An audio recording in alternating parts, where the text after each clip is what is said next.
चलो बच्चों, आज क्लास 10 के लिए लेकर आए हैं अगला क्लास और लगातार क्लास होते जा रहा है। जो जो अभी तक वीडियो देख चुके हैं उसको तो पता ही होगा, लगातार टॉपिक बाय टॉपिक एकदम होते जा रहा है, एकदम ट्यूशन की जैसा, ऑफलाइन ट्यूशन की जैसा। यदि आप पहली बार आए हैं तो फटाफट इस वीडियो को एक सब्सक्राइब और लाइक, प्यारा सा लाइक करो और आराम से देखो और बैठो और इजी भाषा में समझो, जिसको कहते हैं अपना भाषा में समझो। एकदम फटाफट आज होते जाएगा, रटना नहीं है, फटाफट यही क्लियर होते जाएगा सारा कुछ। तो आते हैं अगले ऊष्माक्षेपी अभिक्रिया। ऊष्माक्षेपी अभिक्रिया क्या बोले अभी? ऊष्माक्षेपी का मतलब ऊष्मा क्या करता है, हमें ऊष्मा देता है। हमें ऊष्मा देना नहीं पड़ता, हमें वो वापस देता है। जब दो पदार्थ को या 2 से 3 पदार्थ को आपस में मिलाया जाए, रिएक्शन कराया जाए, तो वहां से गर्मी निकलेगी, हीट निकलेगी, उसी को कहेंगे ऊष्माक्षेपी अभिक्रिया। ऊष्माक्षेपी मतलब ऊष्मा प्रदान करना। क्या करना? ऊष्मा प्रदान करना। ध्यान देना, वैसे प्रकार के रासायनिक अभिक्रिया जिसमें उत्पाद के साथ साथ ऊष्मा का निर्माण करता है तो उसे कहते हैं ऊष्माक्षेपी रासायनिक अभिक्रिया। क्लियर है? उस क्या करता है? ऊष्मा का भी निर्माण करता है। ऊष्मा मतलब गर्मी का भी निर्माण करता है, उसे क्या कहते हैं? ऊष्माक्षेपी अभिक्रिया। समझ में आ रहा है? जैसे हम लोग कह सकते हैं CaO, इसको जल के साथ अभिक्रिया कराएंगे। CaO को जल के साथ अभिक्रिया कराएंगे तो ये बनाएगा CaOH का होल ट्वाइस। CaOH का होल ट्वाइस। आप ध्यान देना, ये हमारा है बिना बूझा हुआ चूना। बिना बूझा हुआ चूना का सूत्र है सर, बिना बूझा हुआ चूना। क्या है? बिना बूझा हुआ चूना। अब इसको किसके साथ अभिक्रिया करा रहे हैं? जल के साथ। जिसके जल इसमें मिलाएंगे रिएक्शन होगी और रिएक्शन के दौरान ये क्या करेगा? ऊष्मा देगा। क्या देगा हमें? ऊष्मा, गर्मी देगा। ठीक है, और बनाएगा बूझा हुआ चूना। क्या बनाएगा? बूझा हुआ चूना। तो ये बूझा हुआ चूना का रासायनिक सूत्र है। क्लियर है? यहां तक बूझा हुआ चूना का रासायनिक सूत्र क्लियर है सबको? कोई डॉट है क्या? ये रिएक्शन तुम देखा होगा, घर की यदि सफेदी किया होगा तो तुम्हें पता होगा कि मार्केट से एक थैला चूना लेकर आते हैं, 10 किलो, 25 किलो, 30 किलो, उसे ड्राम में डालते हैं, पानी डालते हैं तो वो चूना डबकना स्टार्ट होता है। ये चूना है, डबकना स्टार्ट होता है, मतलब हीट वो खुद बाय खुद रिलीज करता है, इसलिए उसे हम लोग कह देते हैं ऊष्माक्षेपी अभिक्रिया। क्लियर है यहां तक? कोई दिक्कत किसी को? चलो आगे बढ़ेंगे। ऊष्मा हम लोग आगे बढ़ेंगे। श्वसन जो हमारा है, श्वसन जो हमने सांस लेते हैं या छोड़ते हैं, देखो सांस छोड़ने के दौरान गर्मी आती है, ये क्या है? तो सांस छोड़ने के दौरान गर्मी आती है, इसका मतलब है सांस जो हम छोड़ते हैं वो ऊष्मा क्या है? क्षेपी है, क्योंकि वो हीट आता है। हम तो पेट में आग लगाए नहीं, लेकिन वो आग आता कहां से? गर्मी आती है। होता कैसे है? तो हमारे शरीर के अंदर क्या होता है? हम तो आग लगाए नहीं, पर गर्मी आ कैसे रहा है?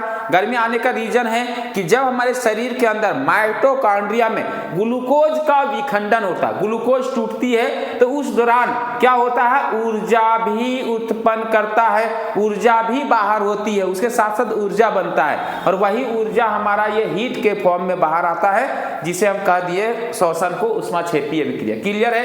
ग्लूकोज किसके उपस्थिति में टूटता है?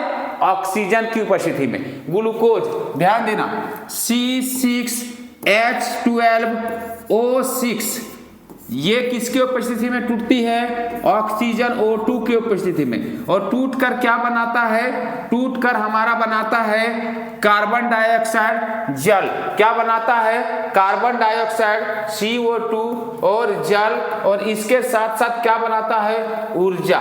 इसके साथ साथ क्या बनाता है? ऊर्जा या ऊष्मा। क्लियर है? इसके साथ साथ क्या बनाता है? ऊर्जा या ऊष्मा। तो ध्यान देना है, श्वसन एक ऊष्माक्षेपी अभिक्रिया है। क्यों? बहुत इंपॉर्टेंट क्वेश्चंस, डियर यार, VVI क्वेश्चंस, बहुत इंपॉर्टेंट क्वेश्चंस, नोट करते हुए जाना। ठीक है? इस प्रक्रिया में ग्लूकोज ऑक्सीजन से अभिक्रिया करके कार्बन डाइऑक्साइड जल के साथ साथ ऊर्जा प्रदान करता है, इसलिए श्वसन को ऊष्माक्षेपी अभिक्रिया कहते हैं। ग्लूकोज ऑक्सीजन की उपस्थिति में टूटकर कार्बन डाइऑक्साइड जल के साथ साथ ऊष्मा बनाता है। क्या बनाता है? ऊष्मा, या इसको ऊर्जा कहेंगे, दोनों एक ही है। ऊष्मा या ऊर्जा बनाता है। तो इस प्रक्रिया को हम लोग क्या कहते हैं? ऊष्माक्षेपी अभिक्रिया। क्लियर है? ऊष्माक्षेपी अभिक्रिया। कोई दिक्कत? किसी भी तरह का कोई प्रॉब्लम नहीं। यदि है तो कमेंट कर दो, फटाफट लाइक करो और वीडियो को सब्सक्राइब जरूर करो। ठीक है, आगे हम लोग बढ़ेंगे। सारे हम किए हैं, सारे ऑल टोटल क्लास, पूरा साइंस का ऑल टोटल क्लास इसी यूट्यूब चैनल पर तुम्हें मिलेंगे,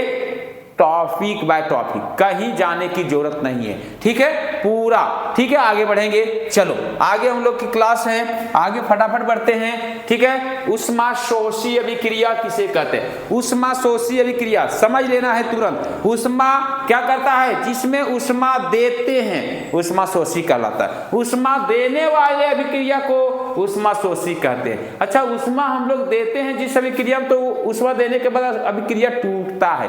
क्या होता है? टूटता है, या अभिक्रिया जुड़ती है, दोनों हो सकता है, टूटना या जुड़ना। तो जब हमने ऊष्मा देंगे तो ये हमारा ऊष्मा ले रहा है, जब ऊष्मा लेगा तो हम लोग कहेंगे ऊष्माशोषी, ऊष्मा का अवशोषण करना।